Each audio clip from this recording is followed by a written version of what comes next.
Welcome to the channel everyone.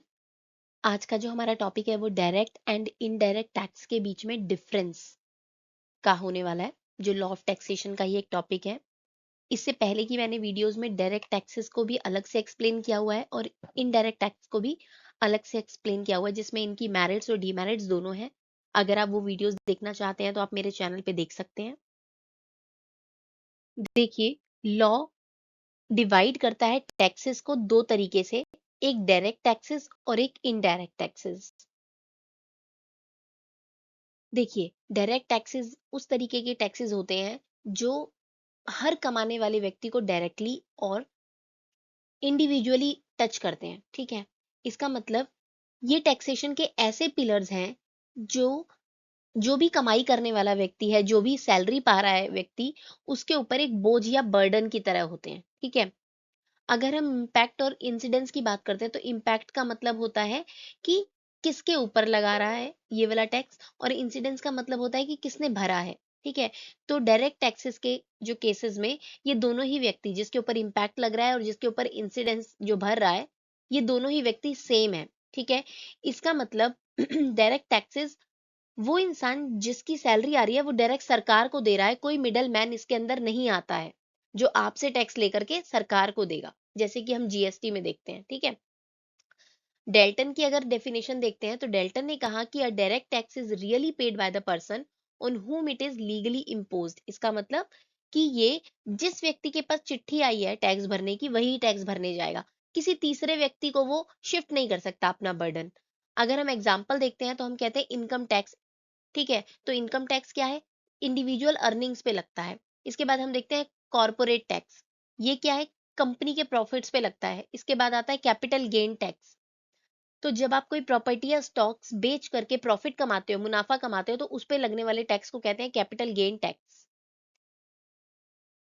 देखो, इससे पहले वाली वीडियो में मैंने आपको बताया था कि जो डायरेक्ट टैक्सेस होते हैं वो हमारी कमाई पर या हमारी इनकम पर लग रहे हैं, है ना?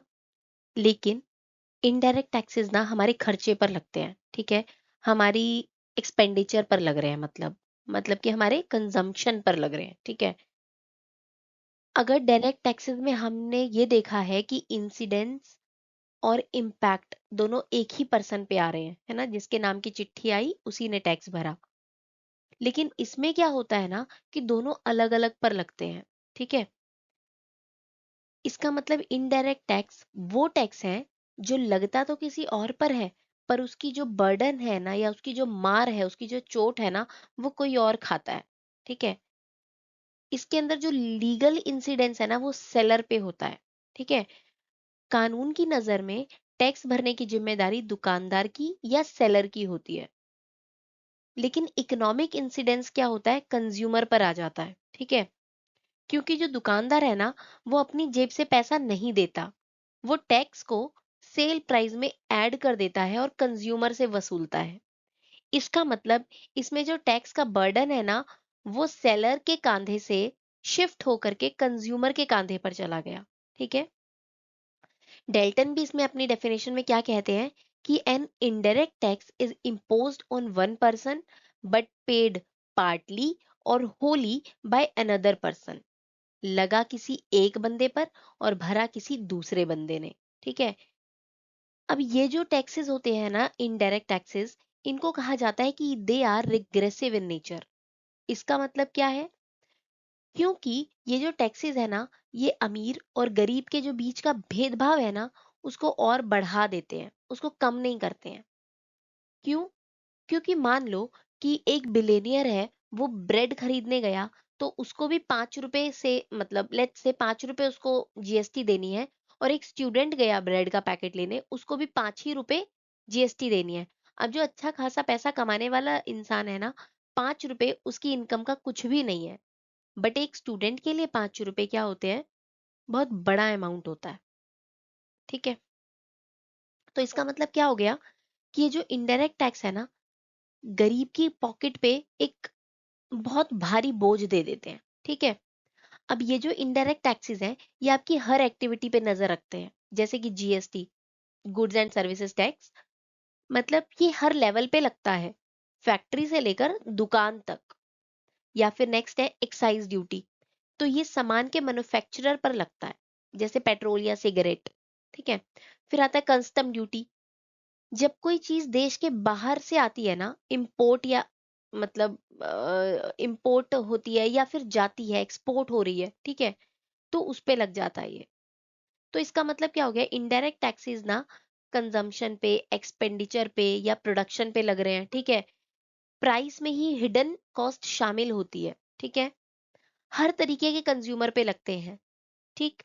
तो इसका मतलब अगर आप एज अ लॉ स्टूडेंट इसको देखते हैं, तो इनडायरेक्ट टैक्सेस ना सरकार के लिए एक इजी मनी है। क्यों? क्योंकि इसकी चोरी करना ना बहुत ही मुश्किल है और ये सबसे वसूला जाता है। ठीक है। लेकिन अगर हम इसका दूसरा एस्पेक्ट देखें ना, तो हमें ये भी देखना है कि जहां इनडायरेक्ट टैक्सेस इक्वेलिटी, बराबरी लाता है, वहां पे इनडायरेक्ट टैक्सेस कभी कभी इकोनॉमिक इनइक्वेलिटी को भी बढ़ावा दे रहा है। ठीक है। अब हम दोनों टैक्सेस में, डायरेक्ट और इनडायरेक्ट टैक्सेस में कंपैरिजन करेंगे। ठीक है। जब तक हम इन्हें अलग अलग देखते हैं, तो ये अपने आप में सही है, इसकी कुछ कमियां हैं, ये अपने आप में सही है, इसकी कुछ कमियां हैं। पर असली समझ हमें तब आती है जब हम इन दोनों को आमने सामने रख कर देखते हैं। ठीक है। इनका फंडामेंटल डिफरेंस ना इस बात पर है कि टैक्स कौन भर रहा है और कैसे कलेक्ट हो रहा है। तो अगर सबसे पहले हम डिफरेंस की बात करेंगे, तो आप इसमें सबसे पहले अपनी डेफिनेशन, डायरेक्ट टैक्स की और इनडायरेक्ट टैक्स की डेफिनेशंस भी लिख सकते हो। इसके बाद हम देख रहे हैं इम्पैक्ट और इंसिडेंस। तो जो इम्पैक्ट है और इंसिडेंस है ना, डायरेक्ट केस टैक्स के जो केस में दोनों ही एक ही बंदे पे लगते हैं। ठीक है। लेकिन इनडायरेक्ट टैक्स के केस में ना, ये इम्पैक्ट और इंसिडेंस जो होता है ना, वो अलग अलग लोगों पर होता है। ठीक है। टैक्स लगता किसी और पे है और भरता कोई और है। ठीक है। इसके बाद हम नेक्स्ट पॉइंट में हम ये कहेंगे कि डायरेक्ट टैक्सेस जो होते हैं ना, वो शिफ्ट नहीं किए जा सकते। मेरे नाम की चिट्ठी आई है तो मुझे ही भरनी है। इनडायरेक्ट टैक्सेस जो होते हैं ना, ये शिफ्ट हो सकते हैं। ठीक है। मान लो कि पहले प्रोड्यूसर है, वो होलसेलर पे शिफ्ट कर देता है, होलसेलर कंज्यूमर पे शिफ्ट कर देता है। अब जो डायरेक्ट टैक्सेस हैं वो प्रोग्रेसिव इन नेचर होते हैं। ठीक है।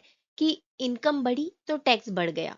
लेकिन जो इनडायरेक्ट टैक्सेस होते हैं वो रिग्रेसिव इन नेचर होते हैं, सबके लिए बराबर रहते हैं, चाहे वो एक बिलेनियर था या एक स्टूडेंट था। ठीक है। इसके एग्जाम्पल्स की अगर हम बात करते हैं, तो बात करते हैं कि ये इनकम टैक्स, कॉर्पोरेट टैक्स या वेल्थ टैक्स। और इनडायरेक्ट टैक्सेस की अगर हम बात करें, तो जीएसटी हो गया, एक्साइज ड्यूटी हो गया, कस्टम्स ड्यूटी हो गए। ठीक है। ये इनके वीडियोस में मैंने आपको क्लियर समझाए हुए हैं ये पूरे, आप वो वीडियोस देख सकते हैं। इसके बाद नेक्स्ट आता है डिफरेंस विजिबिलिटी का। तो जो डायरेक्ट टैक्सेस है ना, वो हाईली विजिबल होते हैं, टैक्स पेयर को ना पिंच फील होता है डायरेक्टली। और जो इनडायरेक्ट टैक्सेस होते हैं ना, ये हिडन होते हैं, सामान की कीमत में ही ये छुपे हुए होते हैं, एडिशन होती है। ठीक है। इंटीग्रेटेड होते हैं विद द कॉस्ट। अगर हम इवेजन की बात करें, टैक्स इवेजन की, तो इसके अंदर पॉसिबल होता है डायरेक्ट टैक्सेस में, क्योंकि जो इनकम टैक्स बना रहे हैं ना, मतलब जो इनकम टैक्स भरता है टैक्स पेयर, वो अपनी इनकम को कम दिखा देता है या अपने किसी फेक खर्चों को दिखा देता है। लेकिन इनडायरेक्ट टैक्सेस में ऐसा करना थोड़ा सा मुश्किल होता है। ठीक है। नामुमकिन नहीं होता, बट डायरेक्ट टैक्सेस के मुकाबले थोड़ा मुश्किल होता है। ओके। अगर हम और तरीके से इसके डिफरेंसेस देखें, तो द बर्डन ऑफ पेमेंट पे हम बात करेंगे कि लीगल वर्सेस इकोनॉमिक। तो जो डायरेक्ट टैक्सेस है ना, उसमें इम्पैक्ट, जो कानूनी जिम्मेदारी है, और इंसिडेंस, जो फाइनेंशियल बर्डन है, बोझ है, वो एक ही इंसान पर होता है। लेकिन इनडायरेक्ट टैक्सेस में प्रोड्यूसर या रिटेलर एक मिडल मैन की तरह काम करता है, वो आपसे टैक्स लेता है और सरकार को जमा कर देता है। ठीक है। नेक्स्ट पॉइंट हम देखते हैं सोशल इक्विटी एंड डिस्ट्रीब्यूशन। तो मतलब ये क्या है, एक इंसाफ का तराजू एक तरीके से समझो, कि जो डायरेक्ट टैक्सेस है ना, वो किस लिए बने हैं, डिस्ट्रीब्यूटिव जस्टिस के लिए बने हैं। इनका मकसद क्या होता है, अमीरों से थोड़ा ज्यादा टैक्स ले लो और गरीबों को सब्सिडीज के रूप में बांट दो। लेकिन जो इनडायरेक्ट टैक्सेस होते हैं ना, वो अक्सर रिग्रेसिव इन नेचर होते हैं। क्यों? क्योंकि अगर हम किसी चीज के ऊपर 18% जीएसटी भर रहे हैं ना, तो वो एक सब्जी बेचने वाले के लिए बहुत ज्यादा हो जाएगा और एक बिलेनियर के लिए कुछ भी नहीं होगा एक तरीके से। ठीक है। नेक्स्ट पॉइंट हम देखते हैं इकोनॉमिक इम्पैक्ट। तो देखो, अगर जो डायरेक्ट टैक्सेस हैं वो बहुत ज्यादा हाई हो जाते हैं ना, तो लोग सेविंग नहीं कर पाते, तो देश में ना इन्वेस्टमेंट्स नहीं होती है, कैपिटल फॉर्मेशन कम हो जाती है। ठीक है। अब जो इनडायरेक्ट टैक्सेस है ना, उनका ब्रॉड बेस होता है, क्योंकि ये उन लोगों से भी रेवेन्यू कलेक्ट करता है जिनकी इनकम टैक्स लिमिट से बहुत कम है। इस तरह से ना देश का हर नागरिक इस काम में कंट्रीब्यूट कर रहा है। नेक्स्ट पॉइंट आता है एडमिनिस्ट्रेटिव एफिशिएंसी। जो डायरेक्ट टैक्स है ना, उन्हें कलेक्ट करना ना तब आसान है जब लोग अमीर हो, पर करोड़ों लोगों से 5-5 रुपए के टैक्स कलेक्ट करना ना बहुत ही ज्यादा अनइकोनॉमिकल हो जाता है। वहीं पे इनडायरेक्ट टैक्सेस जो होते हैं ना, वो बाजी मार जाते हैं। कैसे? क्योंकि ये जो होते हैं, ये हर शॉप पर स्मॉल इंक्रीमेंट्स में इकट्ठे होते रहते हैं, और जो टैक्स पेयर है ना, वो लमसम अमाउंट पे करता रहता है। ठीक है, उससे उसको दर्द नहीं होता, और फिर शॉपकीपर या जो भी प्रोड्यूसर है वो इकट्ठा पेमेंट सरकार को कर देता है। ठीक है, तो अगर हम इस पूरे लेक्चर को कंक्लूड करें तो हम क्या देखते हैं कि डायरेक्ट और इनडायरेक्ट टैक्सेस जो होते हैं एक ही साइकिल के दो पहिए हैं। ठीक है, डायरेक्ट टैक्स जो होता है सोसाइटी में इक्विटी लाता है, और इनडायरेक्ट टैक्सेस क्या करते हैं, सरकार को स्टेबिलिटी और ब्रॉड रिवेन्यू देते हैं। ठीक है, और जो हमारा नया एक्ट आईटी एक्ट 2025 ये आया है, ये इन दोनों के बीच में ना एक बैलेंस बनाने की कोशिश करता रहता है, ताकि जो ऑनेस्ट टैक्स पेयर है ना, उसको सोसाइटी में रिस्पेक्ट मिल सके, और रिवेन्यू से देश की प्रोग्रेस हो सके, तरक्की हो सके। अब आपके लिए एक सवाल है कि आप किसको सपोर्ट करेंगी, कि क्या इंक्रीज होना चाहिए, डायरेक्ट टैक्सेस इंक्रीज होने चाहिए या इनडायरेक्ट टैक्सेस इंक्रीज होने चाहिए? इसका आंसर आप मुझे कमेंट सेक्शन में दीजिए। इसके अलावा भी कोई डाउट है तो प्लीज मुझे कमेंट करिए। Thanks for watching.